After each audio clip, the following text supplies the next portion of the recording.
Before we dive into the list, don't forget to subscribe to our channel and hit that like button for more content. Can a movie that was once considered a classic still be enjoyable today? Or do some films not age well? The answer is complex, as our tastes and societal norms change over time. Um, Even iconic comedies from the 1970s, like The Jerk and Blazing Saddles, have scenes that might make us cringe today.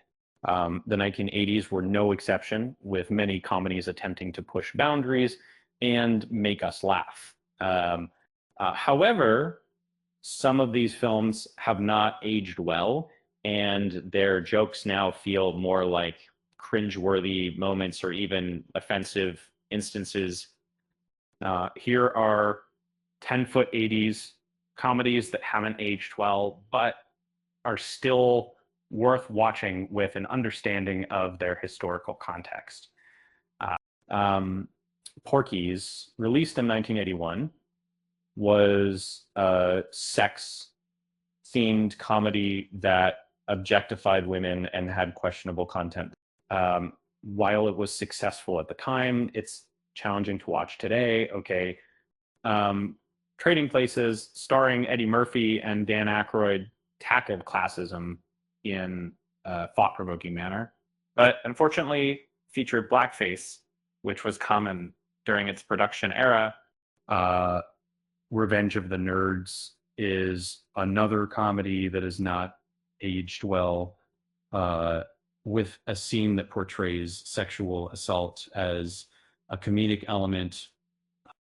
This scene is particularly problematic and would not be considered acceptable today.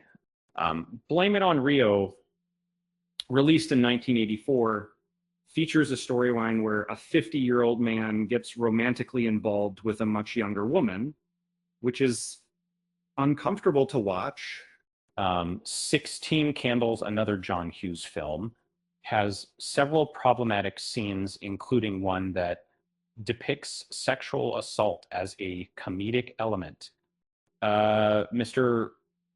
Not Being Mom, starring Michael Keaton, explores outdated gender stereotypes that were perhaps effective in 1983, but would be poorly received by contemporary audiences. Short Circuit, released in 1986, features a character played by Fisher Stevens, who has since reflected on his involvement in the film and its problematic content.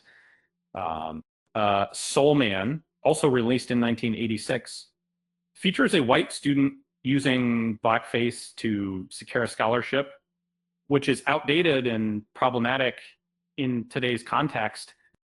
Overboard, starring Goldie Hawn and Kurt Russell, has a central idea that is flawed, but the film is still enjoyable to watch due to the chemistry between the leads.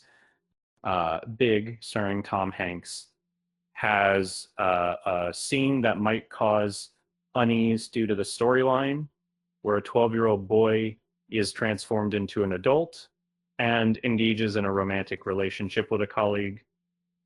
On a lighter note, it's clear that some 80s comedies haven't aged well, but they're still worth watching for their historical context and nostalgic value.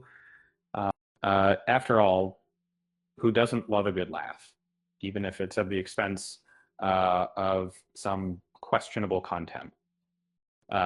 With that said, thanks for watching, and until next time.